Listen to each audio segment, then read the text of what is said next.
रंगों की वर्षा, गुलाल की फुहार, सूरज की किरणें, खुशियों की बौछार, चंदन की खुशबू, अपनों का प्यार, मुबारक हो आपको होली का त्यौहार। हेलो एवरीवन, राधे राधे, जय श्री कृष्णा एंड वेलकम। तो कैसे हैं आप सभी? आई होप कि आप बहुत ही अच्छे होंगे फ्रेंड्स। देखिए यहाँ पर सुबह सुबह मैं कर रही हूँ अपने लड्डू गोपाल जी की सेवा पूजा। तो मैंने लड्डू गोपाल जी को स्नान करवाकर उन्हें अपने आसन पर बिठा दिया है और अब मैं कर रही हूँ लड्डू गोपाल जी की आरती। तो उन्हें मैंने स्नान करवा दिया है, इत्र सेवा दे दी है और दीप प्रज्वलित कर लिया है। तो अब हम करेंगे लड्डू गोपाल जी की आरती और फिर लगाएंगे लड्डू गोपाल जी को भोग। तो ये जो पूजा होती है वो मेरी हर प्रतिदिन की पूजा होती है। मैं हर रोज़ इसी तरीके से लड्डू गोपाल जी की पूजा अर्चना करती हूँ, जो कि मन को बहुत ज़्यादा सुकून देता है। तो आज है होली और यहाँ पर मैं सुबह सुबह कर रही हूँ पूजा और इसके बाद हम लोग होंगे रेडी, फिर जाएंगे मंदिर। तो मेरे घर के पास में ही जो मंदिर है वहीं मैं जाने वाली हूँ आज, और हस्बैंड जी भी नहाकर रेडी हो गए हैं।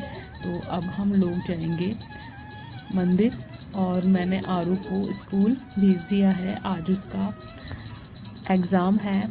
तो जैसे कि बच्चों के एग्ज़ाम शुरू हो गए हैं और फिर दिनों से मैं वीडियो भी नहीं इसी वजह से डाल पा रही थी कि बच्चों के एग्ज़ाम चल रहे थे और फिर मेरे छोटे वाले जो बेटे की तबीयत है वो तो ख़राब चल ही रही थी और आरू के एग्ज़ाम भी स्टार्ट हो गए थे। तो ऐसा ही चल रहा था कि बहुत सारे काम रहते हैं तो फिर वीडियो का टाइम नहीं मिल पाता है। वीडियो बन जाती है पर वीडियो हम एडिट नहीं कर पाते हैं, और ऐसा मेरे जैसे बहुत सी लेडीज़ के साथ ऐसा ही होता होगा जिनके यूट्यूब चैनल है जिनका। तो आप समझ सकते हैं कि हम हाउसवाइफ के पास कितना सारा काम होता है, प्लस बच्चों को देख रेख करना बहुत ज़्यादा ज़रूरी है, और जबकि एग्ज़ाम चल रहे हो तब तो बहुत ज़्यादा ही।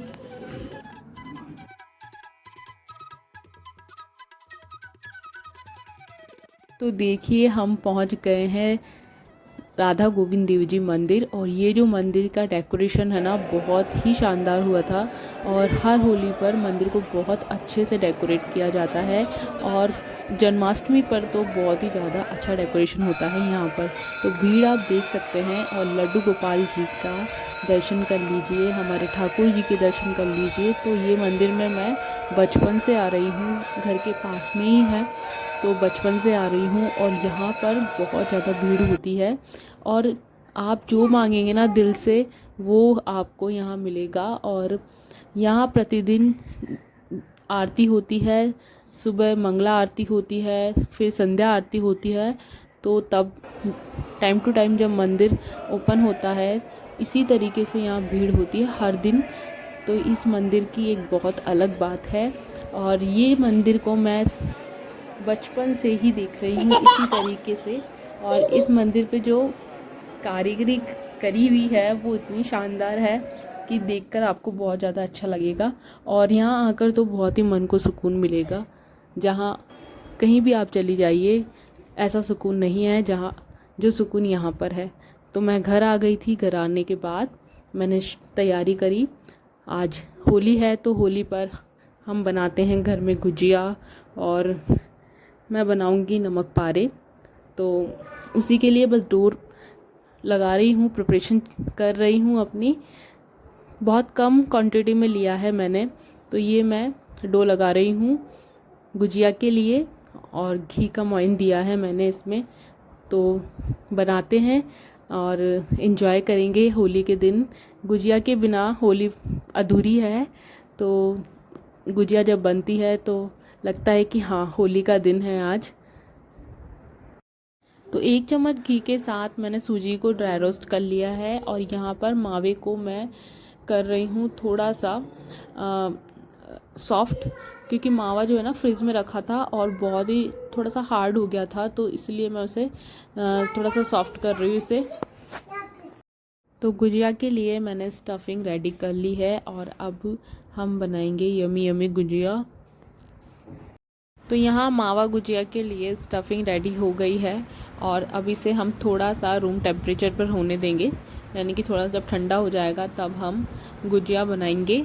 और शाम का टाइम था तो मैंने शाम के टाइम पर बनाना स्टार्ट किया था। खाना मैं पहले ही बना चुकी थी और बनाते हुए ना उससे पहले ही ना मुझे थोड़ा सा तबीयत ठीक नहीं लग रही थी, तो फिर मुझे ना फ़ीवर आ गया था और बनाते बनाते ना थोड़ा लेट भी हो गया था, यानी कि 1.5 घंटा तो मुझे लगा ही था बनाने में। तो क्योंकि है ना तबीयत भी ठीक नहीं थी और मुझे फ़ीवर जैसा लग रहा था और फ़ीवर हो भी गया था मुझे, तब फिर मैंने थोड़ा सा रेस्ट किया और फिर मैं बनाने लगी। तो यहाँ पर स्टफिंग मैंने रेडी कर ली है। तो हर जगह ना अलग अलग तरीके से होली मनाई जाती है और हमारे राजस्थान में एक दिन पहले होली दहन होता है और दूसरे दिन गुलाल और रंग से और पानी की होली भी खेली जाती है। तो बहुत ज़्यादा अच्छी तरीके से हमारे यहाँ होली मनाई जाती है और बहुत ज़्यादा अच्छा भी लगता है ये फेस्टिवल। और वैसे तो सभी फेस्टिवल बहुत ज़्यादा अच्छे लगते हैं, पर होली का फेस्टिवल भी बहुत ज़्यादा अच्छा लगता है। पर मैं देखती हूँ कि कई कई लोगों को होली का फेस्टिवल अच्छा नहीं लगता है, जैसे कि मेरे हस्बैंड को होली इतनी ज़्यादा पसंद नहीं है, पर मुझे होली अच्छी लगती है, पसंद है। मुझे सभी फेस्टिवल बहुत ज़्यादा अच्छे लगते हैं। तो यहाँ मैंने गुजिया बनाना स्टार्ट कर दिया है और गुजिया का जो डो है ना वो बहुत ही अच्छा और सॉफ्ट लगा था, क्योंकि मोइन अच्छे से दिया था मैंने, तो बहुत ही अच्छा डो लगा था और रेस्ट पे भी रखा था मैंने थोड़ी देर के लिए। तो अब मैंने बनाना स्टार्ट कर दिया है और मेरे पास है ना गुजिया का साँचा मुझे मिल नहीं रहा था, रखा था मैंने पिछले साल संभाल के, पर फिर भी मुझे नहीं मिल रहा था। तो फिर मैंने हाथ से ही शेप देकर गुजिया का और बनाना शुरू किया और इस तरह से भी बहुत अच्छे गुजिया बने थे और जैसे मार्केट में बनाते हैं ना उसी तरीके से बने थे। तो बहुत ज़्यादा अच्छा लगा था देखने में, तो शेप और उसी तरीके से बने थे जिस तरह से मार्केट में हलवाई बनाते हैं। तो जब आप गुजिया के लिए चपाती बेलते हैं ना तो उसके किनारों पर पानी लगाना बहुत ज़्यादा ज़रूरी होता है। जब आप स्टफिंग डालते हैं उसमें तो उसको स्टफिंग को अच्छे से कवर करने के लिए पानी लगाना बहुत ज़्यादा ज़रूरी है। उससे डो जो है ना वो एक दूसरे से चिपक जाता है और जब गुजिया को हम ऑयल में फ्राई करते हैं ना तो गुजिया खुलती नहीं है और अच्छे से बन जाती है।